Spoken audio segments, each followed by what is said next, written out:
Shalom jemaat Tuhan, selamat hari Minggu. Hari ini saya rindu mengajak setiap jemaat Tuhan yang ada di rumah untuk kita sama-sama beribadah kepada Allah kita. Kita mau sama-sama naikkan pujian syukur yang terbaik kepada Allah kita. Mari kita mau tundukkan kepala kita sejenak di hadapan Allah. Terima kasih Tuhan, terima kasih Bapa untuk kesempatan kami boleh beribadah dimanapun kami berada saat ini ya Bapa. Kami percaya Tuhan, Engkau adalah Allah yang maha hadir. Engkau mendengar setiap puji-pujian kami ya Tuhan. Biarlah mulut kami memuji-Mu, biarlah hati kami menyembah-Mu Tuhan dengan segenap kerinduan. Terima kasih Yesus. Yes, Tuhan.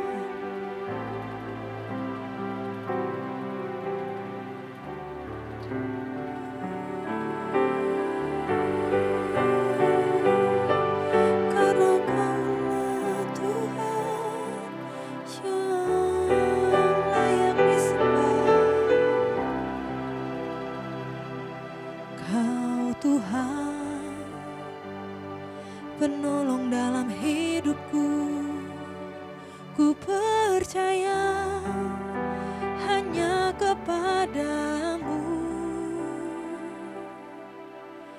Kau pegang tanganku dan tuntun langkahku. Yesus, Kau perlindunganku.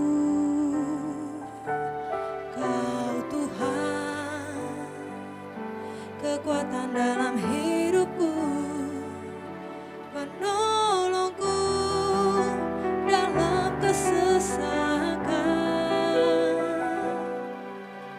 Kau gunung batuku dan pertahananku. Yesus, Kau kemenanganku. Yesus, padamu ku berseru.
Saudaraku, mari kita berdoa untuk menerima firman Tuhan. Bapa Surgawi, di tengah dunia yang penuh dengan tantangan ini, kami membutuhkan kekuatan iman untuk bertahan, bahkan bisa menang atas segala situasi. Karena itu berbicaralah kepada kami siap mendengar dalam nama Yesus. Amin. Saudara sekalian, hari ini saya akan menyampaikan firman dengan judul Membangun Manusia Roh yang Perkasa. Saya akan bacakan Yesaya 40 ayat 29 sampai 31 yang berbunyi demikian. Dia memberi kekuatan kepada yang lelah dan menambah semangat kepada yang tiada berdaya. Orang-orang muda menjadi lelah dan lesu dan teruna-teruna jatuh tersandung. Tetapi orang-orang yang menanti-nantikan Tuhan mendapat kekuatan baru. Mereka seumpama Raja Wali yang naik terbang dengan kekuatan sayapnya. Mereka berlari dan tidak menjadi lesu. Mereka berjalan dan tidak menjadi lelah. Saudara sekalian, kita sedang hidup dalam satu dunia yang dipenuhi dengan banyak masalah. Apalagi hari-hari ini pandemi corona belum usai menimpa ratusan negara di dunia. Dan ini menimbulkan bukan hanya masalah kesehatan, tapi juga masalah pekerjaan, masalah ekonomi. Bahkan banyak orang mengkhawatirkan masalah keamanan. Dalam situasi semacam inilah kita membutuhkan kekuatan batin untuk kita bisa mengatasi segala perkara yang ada. Alkitab tadi berkata orang-orang muda akan jatuh tersandung. Tetapi orang-orang yang menanti-nantikan Tuhan akan mendapatkan kekuatan baru. Mereka seumpama Raja Wali yang naik terbang. Ketika badai datang justru Raja Wali akan lebih terbang tingginya. Mengatasi segala tantangan. Dan itulah kekuatan yang kita butuhkan hari-hari ini. Ada banyak orang mengukur kekuatan seseorang dari fisiknya. Kalau ototnya kuat, atau dia bisa mengangkat barbel ratusan kilo, kita pikir dia adalah orang yang kuat. Memang ada orang yang fisiknya kuat, tetapi jiwa dan rohnya lemah. Sehingga ketika mengalami masalah, mereka putus asa, tidak ada harapan hidup, bahkan ada yang mati bunuh diri. Teringatlah saya akan seorang petinju Venezuela yang bernama Edwin Valero. Dia digelari sebagai Raja KO. Karena dalam karir profesionalnya, dia pernah memperoleh 27 kemenangan yang diperolehnya tanpa kalah dan semua lawan dijatuhkan dengan knockout. Hebat sekali orang ini. Tetapi ternyata ketika dia punya masalah di dalam keluarga, dia tidak bisa menyelesaikannya. Dia malah membunuh istrinya dan dia bunuh diri dengan cara menggantung diri. Mengenaskan sekali orang yang batinnya lemah walaupun tampaknya fisiknya kuat. Tuhan ingin agar kita tidak hanya memperhatikan kemasan luar, tetapi isi yang ada di dalam. Bukan hanya manusia lahiriah di luar, tapi manusia batiniah yang ada di dalam. 2 Korintus 4 ayat 16 berkata, sebab itu kami tidak tawar hati, tetapi meskipun manusia lahiriah kami semakin merosot, namun manusia batiniah kami dibaharui dari sehari ke sehari. Jadi tubuh jasmania bisa makin lemah, tapi manusia rohania harus makin perkasa. Nah, saudara sekalian, manusia itu diciptakan dengan tubuh jasmani, tapi juga memiliki roh, yaitu nafas hidup yang dihembuskan oleh Allah. Tetapi pada waktu manusia jatuh ke dalam dosa, roh manusia itu mati. Manusia yang dulu adalah sekutu Allah sekarang telah menjadi seteru Allah. Dan upah dosa adalah maut, kebinasaan kekal sampai selama-lamanya di neraka. Nah, pertanyaannya bagaimana supaya roh kita bisa dihidupkan? Dan kemudian setelah rohnya hidup, roh itu bisa menjadi kuat atau perkasa. Sekarang kita akan mendengar pemaparan dan kutipan ayat Alkitab yang menunjukkan bagaimana roh yang mati bisa dihidupkan dan perkasa di dalam Tuhan. Dan ini akan disampaikan oleh pendeta senior, yaitu pendeta Julius Ishak Abraham. Selamat menyaksikan. Dalam Alkitab Kejadian pasal 2 ayat yang ke-7, di sana disebutkan Allah membentuk manusia dari debu tanah dan menghembuskan napas hidup ke dalam hidungnya. Demikianlah manusia itu menjadi makhluk yang hidup. Dengan demikian kita manusia diciptakan dengan dua unsur. Unsur yang pertama dikatakan debu tanah. Itu adalah unsur di bumi yang mati. Tetapi unsur yang kedua, napas hidup Allah, dihembuskan ke dalam manusia. Maka manusia itu menjadi makhluk yang hidup. Unsur dari Allah ini kekal adanya. Pertama, unsur manusia mati. Tapi yang kedua, unsur dari Allah membuat manusia itu hidup. Sayang, kemudian manusia itu tertipu oleh setan. Sehingga dalam Kejadian pasal 3 ayat yang ke-19 dinyatakan, dengan berpeluh engkau akan mencari makananmu sampai engkau kembali lagi menjadi tanah, karena dari situlah engkau diambil. Jadi manusia yang jatuh dalam dosa itu kembali menjadi makhluk yang terkutuk, dihukum jatuh dalam dosa sehingga terkutuk, lalu kembali mati menjadi debu tanah kembali. Sebelum mati, manusia itu bergumul dengan setan. Kejadian 3 ayat 15 dikatakan, di sana Tuhan memberi janji kemenangan. Sebab meskipun terkutuk, aku akan mengadakan permusuhan antara engkau dan perempuan ini. Keturunannya akan meremukkan kepalamu dan engkau akan meremukkan tumitnya. Jadi antara keturunan umat manusia dan melawan setan akan terjadi pergumulan terus, di mana manusia akan terus sepanjang hidupnya diikuti oleh setan untuk dipagut tumitnya. Tapi syukur janji Allah memberikan pengharapan, kemenangan kepada keturunan umat manusia itu. Inilah pengharapan manusia. Manusia diundang untuk mencari Tuhan supaya bisa hidup. Itu sebabnya dalam kitab Imam Amos pasal 5 dikatakan, carilah Tuhan maka engkau akan hidup. Carilah aku maka engkau akan hidup, kata Tuhan. Dalam perjanjian baru Allah menjadi manusia untuk menebus dosa manusia dengan cara mengampuni dosa manusia. Di sana dinyatakan dalam Injil Yohanes pasal yang pertama, disebutkan pada mulanya adalah firman. Firman itu bersama-sama dengan Allah dan firman itu adalah Allah. Jadi yang didengar oleh manusia itu firman. Suara, dan suara itu adalah suara Allah. Dan suara Allah itu adalah Allah sendiri. Nah, firman itu kemudian sudah sekalian dikatakan menjadi manusia. Dalam ayat yang ke-14 dikatakan, firman itu telah menjadi manusia, diam di antara kita dan kita telah melihat kemuliaannya. Itulah Yesus Kristus yang firman menjadi manusia itu. Dan Yesus Kristus itu dikatakan dalam ayat 18, tidak seorang pun yang pernah melihat Allah, tetapi anak tunggal Allah yang ada di pangkuan Bapa, dialah yang menyatakannya.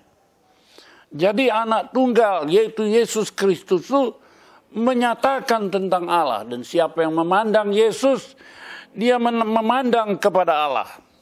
Dialah yang kemudian berkata dalam Yohanes 11 ayat 26, akulah kebangkitan dan hidup. Barang siapa yang percaya kepadaku tidak akan mati, tapi beroleh hidup yang kekal.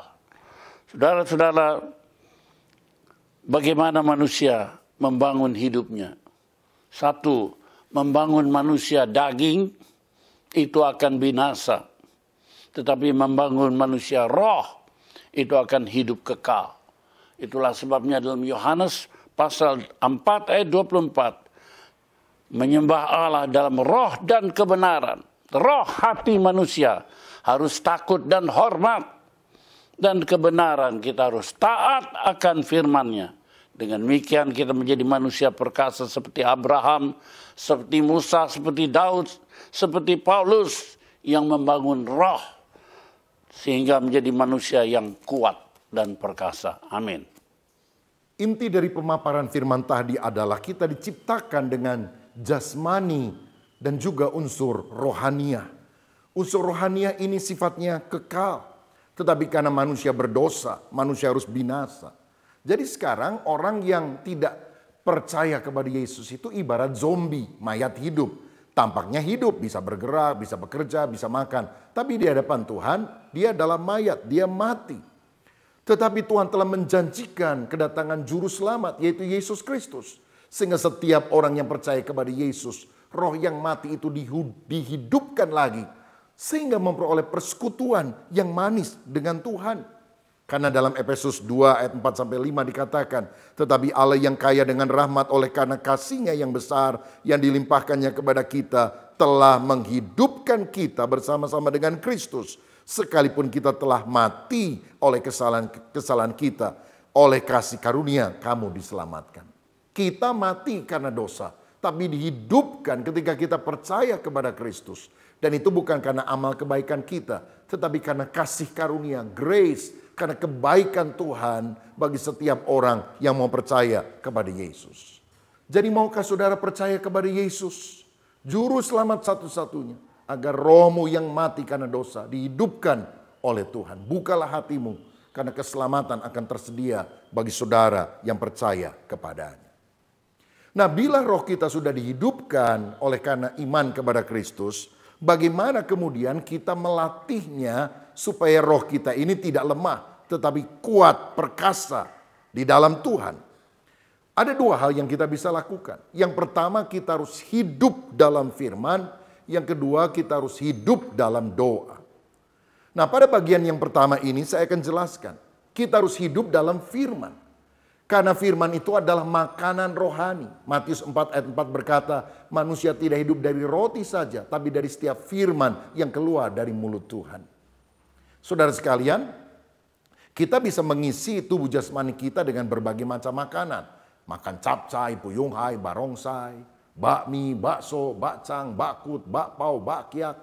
Lalu tubuh kita jadi tambah gemuk, tubuh kita jadi tambah tambun. Tapi bagaimana dengan kondisi roh kita? Kalau kita tidak pernah istilahnya memberi makan kepada roh kita akan kering kerontang. Karena itu kita harus menguatkan manusia roh. Caranya Roma 10 ayat 17. Jadi iman timbul dari pendengaran. Dan pendengaran oleh firman Kristus. Jadi kita harus menguatkan iman dengan cara banyak mendengar firman. Banyak membaca firman. Nah, ada 4 hal yang kita bisa lakukan terhadap firman ini. Yang pertama, kita harus membaca dan merenungkan firman. Karena dalam Yosua 1 ayat 8 dikatakan demikian. Janganlah engkau lupa memperkatakan kitab Taurat ini, tetapi renungkanlah itu siang dan malam, supaya engkau bertindak hati-hati sesuai dengan segala yang tertulis di dalamnya. Sebab dengan demikian perjalananmu akan berhasil dan engkau akan beruntung. Saudara mau berhasil dan beruntung, renungkanlah firman siang dan malam. Mazmur berkata, orang yang merenungkan firman siang dan malam seperti pohon yang ditanam di tepi aliran air, menghasilkan buah pada musimnya, tidak pernah layu daunnya, apa saja yang diperbuatnya berhasil. Tetapi yang kedua, selain kita harus membaca dan merenungkan firman, kita juga harus memperkatakan firman. Yosua 1 ayat 8 tadi berkata, jangan engkau lupa memperkatakan kitab Taurat ini. Artinya, saudara harus baca firman lalu mengucapkan firman. Misalnya ketika engkau sakit, engkau bisa berkata, oleh bilur Yesus saya telah sembuh. Atau saudara bisa mengutip perkataan pemazmur, aku tidak akan mati, tetapi aku akan hidup dan aku akan menceritakan kebaikan Tuhan. Kalau saudara menghadapi masalah yang besar, engkau jangan bilang, mana tahan, aku enggak kuat. Saudara harus berkata, segala perkara dapat kutanggung di dalam Dia yang memberikan kekuatan kepadaku. Perkataan iman yang selaras dengan firman akan menguatkan manusia roh kita. Tetapi yang ketiga, kita juga bisa menyanyikan firman. 1 Korintus 14 ayat 15 berkata, jadi apakah yang harus kubuat? Aku akan berdoa dengan rohku, tetapi aku akan berdoa juga dengan akal budiku. Aku akan menyanyi dan memuji dengan rohku, tetapi aku akan menyanyi dan memuji juga dengan akal budiku. Saudara, kalau kita menyanyikan puji-pujian disertai dengan iman, maka itu juga akan memperkokoh batin kita untuk menghadapi segala tantangan. Saya juga teringat akan seorang jemaat yang juga kena COVID-19 sehingga harus dirawat di rumah sakit. Nafas tersengal-sengal. Tetapi dia diingatkan oleh rekan-rekannya akan firman Tuhan. Bukan hanya hati yang gembira, tapi ada satu lagu yang menjadi rema dalam hidupnya, yang menginspirasi dia. Kata-katanya adalah, apapun yang terjadi dalam keadaanku, sukacitaku hanya ada di dalammu. Nah, ketika Ibu Funi yang kena sakit COVID ini terus menyanyikan lagu tersebut, kekuatan itu datang dan Tuhan memberikan pemulihan. Mari kita akan mendengar kesaksian tentang bagaimana Tuhan bisa memulihkan kehidupannya. Saya Funi, saya mau menyaksikan kebaikan Tuhan ketika saya dirawat inap selama 9 hari di Rumah Sakit Ptolomeus sebagai suspek COVID. Pada awalnya suami memperhatikan nafas saya yang terlihat sangat cepat, lebih dari 40 kali per menit. Dia menanyakan apakah saya sesak napas. Saya mengatakan tidak. Saya tidak menyadarinya saat itu. Saat itu saya sudah kesulitan menelan makanan dan juga demam sebentar. Oleh karena itu, suami memutuskan untuk meminta saya melakukan CT scan atas rujukan sahabat kami, Dr. Diki. Tanggal 3 April, saya ditemani suami untuk melakukan CT scan, dan tanggal 4 pagi, suami ditelepon Dr. Diki untuk segera ke IGD, karena berdasarkan dari CT scan paru-paru saya, sudah terinfeksi virus. Puji Tuhan, setelah saya masuk ke IGD, para dokter dan perawat cepat tanggap untuk segera menangani saya. Puji Tuhan masih ada kamar isolasi yang tersedia. Tengah malam, saya masuk ke kamar isolasi. Hari kedua di rumah sakit, banyak WA dari kerabat dan sahabat untuk saya supaya tetap semangat dan mengingat hati yang gembira adalah obat. Tetapi saat itu kondisi susah untuk saya bergembira. Sehingga saya memutuskan untuk saya menyanyikan lagu Hati yang Gembira Adalah Obat dan Yesus Adalah Sukacitaku berulang kali. Sampai akhirnya saya mendapatkan rema dari kalimat di lagu Yesus Sukacitaku. Apapun yang terjadi dalam keadaanku, sukacitaku hanya di dalam Yesus. Di saat itu seperti ada semangat dan pengharapan yang baru, dan semangat untuk berjuang sembuh. 7 hari berikutnya di kamar isolasi sendiri, namun saya tidak merasa sendiri, karena saya punya Tuhan dan teman-teman yang menyemangati saya melalui WA. Yang saya lakukan di ruang isolasi, saya berdoa, memuji menyembah Tuhan, membaca Alkitab, dan mengucap syukur setiap hari yang sudah Tuhan beri. Tetap bersukacita, bahkan menyapa dan menyemangati ke dokter, para perawat, cleaning service, untuk mereka punya hati yang gembira juga. Dan Tuhan memagar perlindungan selama mereka bekerja. Saya juga membagikan pengalaman iman saya selama di rumah sakit melalui IG Story dan WA Story. Saya juga latihan pernapasan dan melakukan exercise ringan. Benar firman Tuhan yang mengatakan bahwa hati yang gembira adalah obat, tetapi semangat yang patah mengeringkan tulang. Semakin berangsur-angsur, kesehatan saya dipulihkan. Pada hari ke-9 saat Paskah, setelah dokter melihat kondisi saya, maka saya diperbolehkan untuk pulang. Saya percaya bahwa pada hari Paskah, di mana Yesus bangkit dan mengalahkan maut, saya sendiri juga mengalaminya. Tuhan Yesus sudah menang atas sakit penyakit saya. Saya juga mau share bahwa sampai detik saat ini, saya selalu mengingat WA dari sahabat saya yang selalu mengencourage saya bahwa corona hanya sebuah nama. Semua nama sudah bertekuk di bawah kaki Yesus sejak 2000 tahun yang lalu, ketika Yesus disalibkan. Yesus sukacitaku, Yesus kekuatan.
Saudara sekalian, hal keempat yang kita bisa lakukan terhadap Alkitab adalah kita harus melakukan firman. Yakobus 1 ayat 25, tetapi barang siapa meneliti hukum yang sempurna, yaitu hukum yang memerdekakan orang, dan ia bertekun di dalamnya. Jadi bukan hanya mendengar untuk melupakannya, tetapi sungguh-sungguh melakukannya, ia akan berbahagia oleh perbuatannya. Nah, poin yang kedua, supaya roh kita perkasa, maka kita harus hidup di dalam doa. Nah, ini akan dijabarkan oleh pendeta muda Luciana. Kita akan dengarkan bersama-sama. Kunci yang kedua untuk membangun manusia roh yang perkasa adalah hidup dalam doa. 1 Tesalonika 5 ayat yang ke-17 berkata, tetaplah berdoa. Doa adalah nafas rohani orang percaya. Doa bukanlah sekedar kewajiban, tapi merupakan kebutuhan setiap kita. Seperti kita membutuhkan udara untuk tubuh jasmani kita, demikian juga kita membutuhkan doa untuk tubuh rohani kita. Tanpa nafas, tubuh jasmani kita akan mati. Dan tanpa doa, tubuh rohani kita akan mati pula. Manusia roh kita membutuhkan Allah yang adalah roh. Doa bukanlah semata-mata meminta-minta kepada Tuhan, tapi membuka hati dan seluruh kehidupan kita kepada Tuhan dan masuk dalam persekutuan yang intim dengan Tuhan. Memuji dan menyembah Tuhan dalam kekudusan dan kebenaran. Mencurahkan seluruh isi hati kita kepadanya. Dan mendengarkan dia berbicara kepada kita. Disitulah kita akan mendapatkan kesegaran roh dan kekuatan yang dari Allah.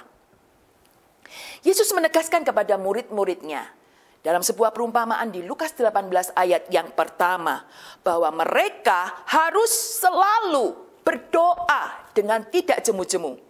Karena ada berkat di dalam doa, ada jawaban di dalam doa, ada mukjizat di dalam doa, dan tidak ada yang mustahil bagi orang yang percaya. Ayo, kita bertekun terus dalam doa-doa kita. Bagi Yesus sendiri, doa merupakan prioritas yang tak tergantikan. Pagi-pagi benar, hari masih gelap, Yesus sudah pergi untuk berdoa. Dan bagi Yesus, doa tidak tergeserkan oleh bertambahnya kegiatan, kesibukan, dan pelayanannya. Waktu kabar tentang Yesus makin tersebar luas. Banyak orang berbondong-bondong datang kepada Yesus untuk mendengarkan dia dan untuk disembuhkan dari sakit mereka. Tapi Yesus mengundurkan diri, pergi ke tempat yang sunyi untuk berdoa. Doa jadi prioritas bagi Yesus dan doa jadi kebutuhan bagi Yesus. Bapak, Ibu, Saudara, sudahkah doa menjadi prioritas dan kebutuhan dalam hidup kita? Firman Tuhan berkata, kesudahan segala sesuatu sudah dekat. Karena itu kuasailah dirimu dan jadilah tenang supaya kamu dapat berdoa. Mari kita kuasai diri kita, kendalikan pikiran kita dan jadilah tenang supaya kita dapat berdoa dengan sungguh-sungguh kepada Tuhan. Matius 6 ayat yang ke-6 berkata, tetapi jika engkau berdoa, masuklah ke dalam kamarmu, tutuplah pintu dan berdoalah kepada Bapamu yang ada di tempat yang tersembunyi. Maka Bapamu yang melihat yang tersembunyi akan membalasnya kepada kamu. Setiap anak Tuhan perlu memiliki waktu dan tempat untuk menyendiri dengan Tuhan dalam doa secara pribadi setiap hari. Saya percaya kondisi saat ini, kondisi hari-hari ini sangat memungkinkan untuk kita semua membangun kebiasaan yang sangat berharga ini. Ayo bangun kehidupan doa yang sungguh dengan Tuhan dan tingkatkan lebih lagi. Itu pula yang dilakukan oleh Yesus kepada Bapanya. Demikian juga dengan Daniel. Dalam kamar atasnya 3 kali sehari ia berdoa, berlutut dan memuji Tuhannya yang menjadi kebiasaannya setiap hari. Ikuti teladan yang indah ini. Ada seorang petani yang melihat anaknya sedang bekerja dengan sabit yang tumpul. Dan si petani ini berkata kepada anaknya, "Nak, kamu harus mengasah dulu sabitmu itu sebelum bekerja." Tapi anak itu berkata, "Mengasah sabit? Sibuk, Pak. Buang-buang waktu. Pekerjaan sangat banyak. Ini harus cepat selesai." Dan ternyata anak itu pun kelelahan dan frustrasi sendiri dengan pekerjaannya yang tak kunjung selesai. Seperti itulah kehidupan yang tanpa doa, bagai bekerja dengan sabit yang tumpul. Berdoa kepada Tuhan bukanlah membuang waktu sia-sia atau percuma saja. Karena saat kita berdoa, kita sedang mendahulukan Tuhan, menghampiri Tuhan dan melibatkan Tuhan dalam hidup dan pekerjaan kita. Akan ada hikmat, kekuatan, kesegaran, kemampuan yang mengalir dalam hidup kita. Dan pengalaman hidup bersama Tuhan ini akan memperkuat iman dan percaya kita kepadanya. Oleh sebab itu, jangan sia-siakan waktu dan kesempatan yang ada hari ini. Ambil keputusan, atur waktu dan tempat untuk menyendiri dengan Tuhan dalam doa. Masuk kamar, tutup pintu, buka hati kepada Tuhan, buka mulut untuk memuji dan menyembah Tuhan, mencurahkan isi hati kita kepadanya, dan buka telinga untuk mendengar Dia berbicara. Ada Bapa di tempat yang tersembunyi melihat dan memberikan upah kepada kita. Ada Roh Kudus yang membantu engkau dan saya untuk berdoa. Ada kekuatan dan kesegaran, ada upah dan berkat, ada kuasa yang sangat besar di dalam doa. Selamat hidup dalam doa dan membangun manusia roh yang perkasa. Amin. Saudara sekalian, kalau kita ingin membangun manusia roh yang perkasa, kita harus hidup dalam firman. Yang kedua, kita harus hidup di dalam doa. Dan sekarang, bagaimana bila kita telah memiliki roh yang perkasa? Atau apa dampaknya kalau roh kita kuat? Yang pertama, kita akan mengalahkan hawa nafsu. Kita bisa mengalahkan godaan dosa, godaan keinginan daging. Karena Galatia 5 ayat 16 berkata, maksudku ialah hiduplah oleh roh, maka kamu tidak akan menuruti keinginan daging. Kalau roh kita dikuasai oleh Roh Kudus, maka keinginan dosa sirna dalam kehidupan kita. Jadi kalau misalnya kita ada godaan hawa nafsu, godaan marah, jengkel, kita bisa nyanyi lagu ini. Ku telah mati dan tinggalkan cara hidupku yang lama. Artinya kita harus mematikan keinginan daging. Roh kita yang dulu mati dihidupkan oleh kuasa Tuhan.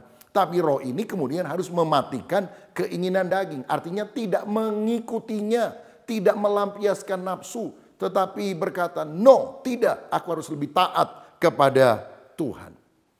Nah saudara sekalian, saya teringat ada dua tokoh yang memiliki hal yang berbeda sekali berkaitan dengan pengelolaan terhadap hawa nafsu ini. Yang pertama adalah Simson, yang kedua adalah Yusuf. Simson adalah orang yang perkasa secara fisik. Dia bisa merobek mulut singa, dia pernah mengalahkan 1000 orang Filistin hanya dengan tulang rahang keledai. Tapi ternyata dia tidak menjaga manusia rohnya. Dia tidak taat kepada Tuhan. Dia lebih banyak mengikuti hawa nafsunya, terutama hawa nafsu secara seksual. Sehingga dia kalah oleh godaan Delila. Dan akhir hidupnya mengenaskan. Matanya dicungkil buta. Dia dijadikan tontonan di hadapan orang-orang Filistin. Tetapi beda dengan Yusuf. Yusuf fisiknya biasa-biasa saja. Dia nggak pernah merobek mulut singa atau mulut istri Potifar misalnya. Tetapi dia adalah orang yang membangun manusia rohnya. Dia mengalahkan godaan-godaan. Bahkan ketika istri Potifar menggoda dia, dia lari keluar. Dia tidak mau berzina. Saudara, bahkan di kemudian hari ketika dia berjumpa dengan saudara-saudara yang pernah membuang dia, menjual dia. Manusia perkasa, rohnya makin perkasa. Sehingga dia tidak melampiaskan dendam, kepahitan, kebencian. Tapi dia mengampuni saudara-saudaranya. Bahkan memberikan tempat yang terbaik bagi mereka di Mesir. Dia yang berkata, memang kamu telah mereka-rekakan yang jahat terhadap aku. Tapi Allah telah mereka-rekakan kebaikan untuk aku. Saudara, hanya orang yang rohnya perkasa yang bisa mengampuni orang yang pernah berbuat jahat kepada dia. Dan ini berkaitan bukan hanya dengan karunia yang hebat, tapi terutama dengan karakter yang makin mirip seperti karakter Kristus. Jadi penting sekali kita membangun manusia roh, karena dengan itu kita bisa mengalahkan hawa nafsu.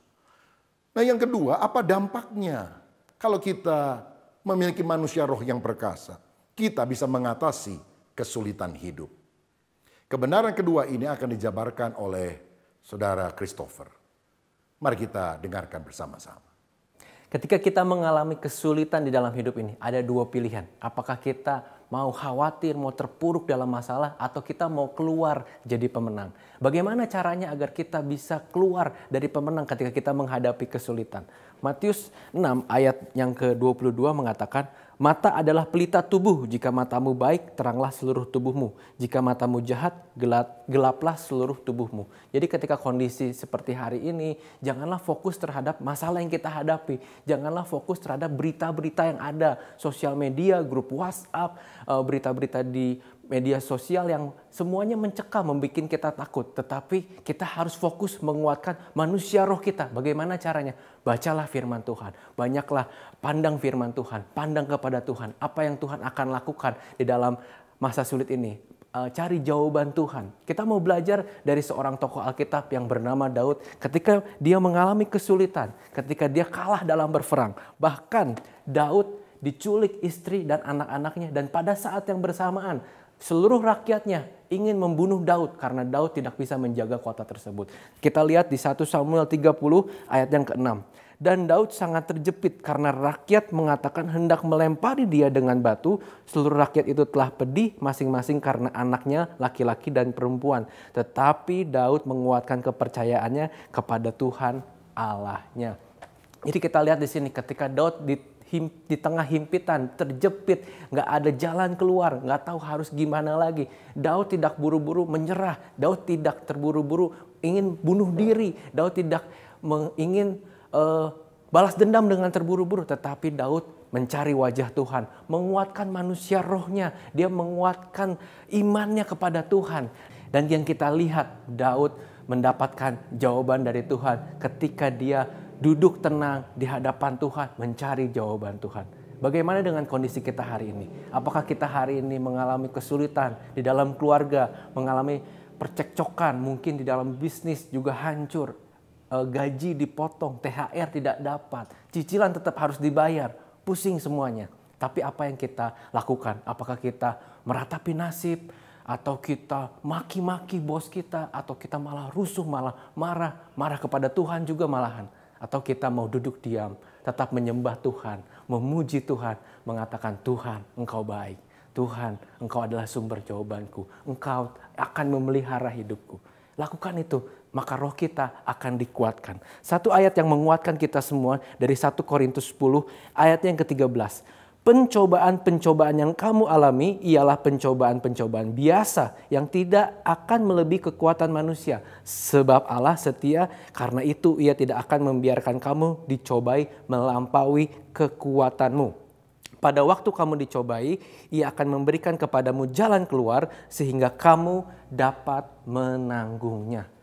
Ini adalah berita yang baik sekali saudaraku. Ketika kita berada dalam kesulitan, ketika kita berada di dalam tantangan, carilah jawabannya di dalam Alkitab. Carilah jawabannya di dalam doa. Mari bangun manusia roh kita, menyembah Tuhan seperti yang Daud lakukan. Maka Tuhan akan memberikan kita hikmat, Tuhan akan memberikan kita kekuatan, Tuhan akan memberikan kita damai sejahtera untuk melewati krisis ini.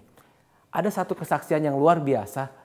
Dia adalah seorang YouTuber yang memiliki subscriber atau pengikut 4 juta orang di seluruh dunia. Dan YouTuber ini pernah mengalami depresi sampai mau bunuh diri. Kita lihat mungkin kesuksesannya, kita lihat wow, kalau orang yang sukses banyak uang itu nggak mungkin nggak happy. Tetapi ternyata dia pernah hampir mengakhiri hidupnya. Dia terlalu fokus melihat masalahnya. Tetapi ketika dia merubah sudut pandangnya, ketika imannya dikuatkan, makanya hari ini dia masih ada, bahkan menjadi berkat bagi subscribernya, bagi semua orang yang mendengarkan ceritanya, bahkan kesaksiannya. Mari dengarkan kesaksian dari Edo Zel. Edo Zel adalah salah seorang YouTuber Indonesia. Saat ini, Edo memiliki lebih dari 2 juta subscribers dan layak mendapatkan Gold Play Button dari YouTube Indonesia. Edo terkenal dengan konten-kontennya yang lucu dan sering mengundang tawa. Namun di balik keceriaan dan konten-konten yang kreatif, tidak banyak yang tahu masa lalu Edo yang sempat depresi dan berniat bunuh diri. Waktu itu every night is a very hard night. Setiap malam itu berat banget, nggak bisa tidur, pikiran lari kemana-mana. Tiba-tiba suatu malam saya ada di tengah jalan, ngapain saya ada di sini gitu. Dan yang lucunya lagi, pin ATM saya diganti gitu. Sama siapa ya? Cuma pasti sama saya. Tapi saya nggak tahu bahkan pinnya diganti sama apa, sama nggak ngerti saya juga. Bingung saya benar-benar sampai titik skip. Skip? Wait a minute. Apa sebenarnya yang menjadi penyebab Edo depresi dan berniat untuk bunuh diri? Saya ini lahir dengan status anak broken home. Jadi begitu saya lahir, saya tidak punya sosok seorang bapak. Dan saya tinggal di Jakarta sendirian. Jadi saya auto rusak, teman-teman. Udah segala jenis dosa udah saya cicipin satu persatu. Tahun 2011 saya bertemu dengan seorang wanita yang mau menerima saya apa adanya, yang mau menerima background saya yang anak broken home dan rusak dan segala macamnya. Tapi yang terjadi adalah 2 minggu sebelum prewedding, saya menangkapi dia lagi karaoke sama seorang cowok yang selama ini saya memang sudah curigai. Saya marah total dan akhirnya saya membatalkan pernikahan kami secara sepihak. Meskipun keluarga sudah tahu, meskipun kita sudah bikin tabungan bersama, meskipun kita sudah DP apartemen, saya putuskan untuk oke, stop sampai di sini, kita udah selesai. Jadi saya hancur hati, hancur ekonomi, hancur karir.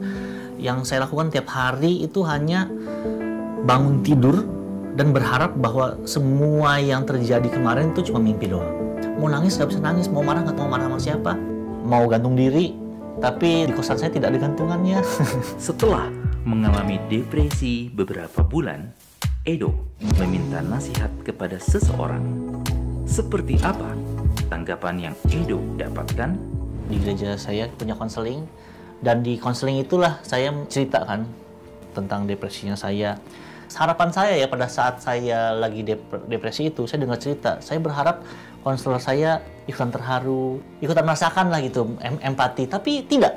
Cuma oh iya ya gitu, ya oke, ya udah kita berdoa aja. Udah, kok saya merasa, lah kok begini banget, kok konselingnya begini, apa konselingnya salah gitu. Tapi begitu saya pulang, saya merenung, kenapa begini ya Tuhan ya? Kenapa pada saat konseling saya tidak mendapatkan apa yang saya inginkan? Kenapa orang yang nggak ikut sedih? Ternyata saya merenung, baru saya dapat jawabannya bahwa masalah saya ternyata tidak sebesar yang saya pikirkan gitu. Pada saat saya depresi, saya merasa saya nggak punya jalan keluar kecuali mati. Pada saat kita di dalamnya, masalah itu kayak nutupin mata kita, kayak nutupin kehidupan kita kan, sehingga kita nggak bisa ngeliat apa-apa. Tapi kalau kita minta bantuan dan minta saran dari orang yang mengerti tentang ajaran Kristen, mengerti tentang Tuhan Yesus, dia akan melihat masalah kita kecil karena dia melihat Tuhan yang begitu besar. Nah, Tuhan Yesus saya merasa justru berkelimpahan sama kasih, sehingga saya punya semangat baru lagi, saya punya harapan baru lagi, saya mau bekerja lebih baik lagi, pasangan yang lebih baik lagi, punya istri yang luar biasa, punya anak yang sangat lucu sekali. Jadi saya ajak teman-teman semuanya untuk kenal lagi Tuhan Yesus dan mengandalkan Tuhan terus. Saudara sekalian, kita sudah mendengarkan apa yang merupakan dampak kalau roh kita perkasa. Yang pertama, kita bisa mengalahkan hawa nafsu. Yang kedua, kita bisa mengatasi kesulitan hidup. Dan kita juga sudah mendengar kesaksian bagaimana seorang dengan kerinduan untuk bunuh diri karena merasa beban hidup yang begitu berat bisa survive dan sekarang berkemenangan karena dia menjalin persekutuan yang akrab dengan Tuhan, dengan firman-Nya dan selalu mengandalkan Dia. Itu sebabnya mari kita membangun manusia roh kita lewat doa dan firman agar kita bisa mengalahkan hawa nafsu, agar kita bisa menang atas segala pergumulan di dalam kehidupan kita. Saudaraku, jadilah orang yang kuat di dalam Tuhan. Tuhan memberkati. Mari kita akan nyanyikan sebuah pujian kepada Tuhan. Ku yakin Kau hadir di sini. Ku menyembah dalam kudus hadirat-Mu, hampiri tahta kasih karunia-Mu Bapa. Haleluya, haleluya. kekuatanku hanya dalam hadirat-Mu, Yesusku. Hanya Kaulah segalanya.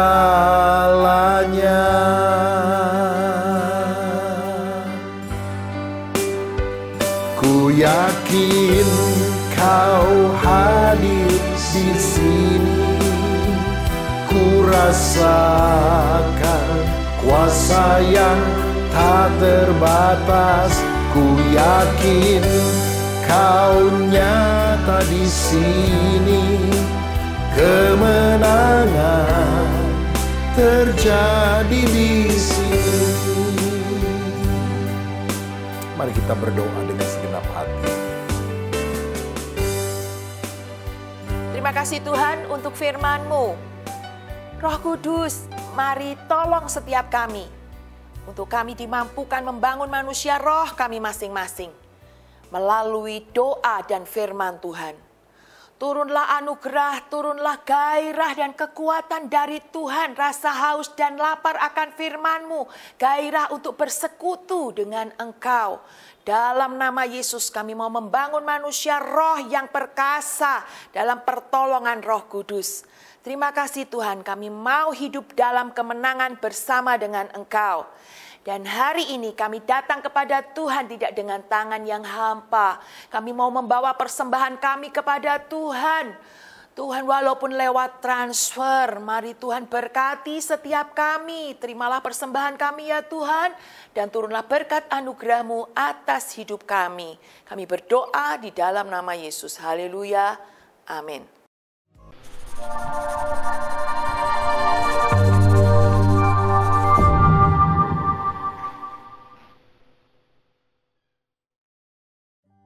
Shalom Jemaat Tuhan, bagi Anda yang mau memberikan persembahan, baik persembahan umum, perpuluhan, dan diakonia, Anda bisa memberikan persembahan melalui nomor rekening yang tertera di sini.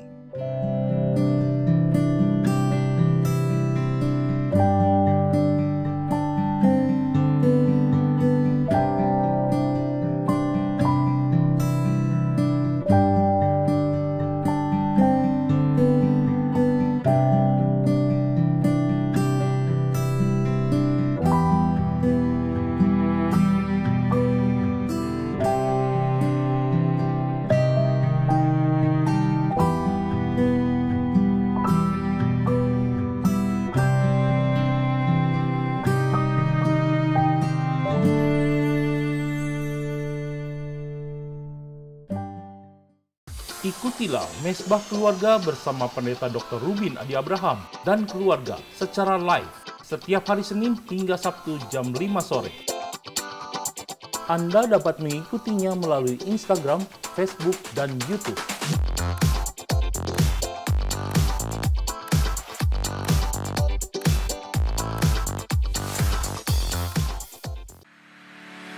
Kenapa Tuhan ingin agar kita menjadi orang Kristen yang berbuat kebajikan? Karena Allah itu ternyata penuh kebajikan. Kisah Rasul Mulai bulan Maret akan ada inspiring message selama 1 menit dari Bapak Pendeta Dr. Rubin Adi Abraham yang akan dapat Anda terima melalui aplikasi WhatsApp Anda. Caranya dengan mengetik kirim spasi IM spasi JKT ke nomor WhatsApp 08212 777 1468. Bapak Surgawi itu murah hati, kita pelitnya minta ampun. Anak tetangga kali, karena anak Tuhan itu harus meneladani Bapak. Jemaat sekalian, kita akan segera mengakhiri ibadah online ini. Mari kita berdoa bersama-sama. Bapak Surgawi, kami bersyukur untuk firman-Mu yang sudah kami terima, untuk ibadah yang kami bisa ikuti. Sekarang kami berdoa buat Presiden kami, Wakil Presiden, para menteri, seluruh jajarannya yang sekarang ini sedang memikirkan langkah yang terbaik untuk penuntasan COVID-19 di Indonesia. Berikanlah hikmat dan kemampuan. Berkati juga para dokter, perawat, para medis yang berjuang di garis depan untuk menuntaskan hal ini. Dan biarlah kami juga belajar mengendalikan diri, stay at home, sehingga wabah ini tidak makin besar tapi segera berlalu. Sebentar kami mau menerima berkat-Mu.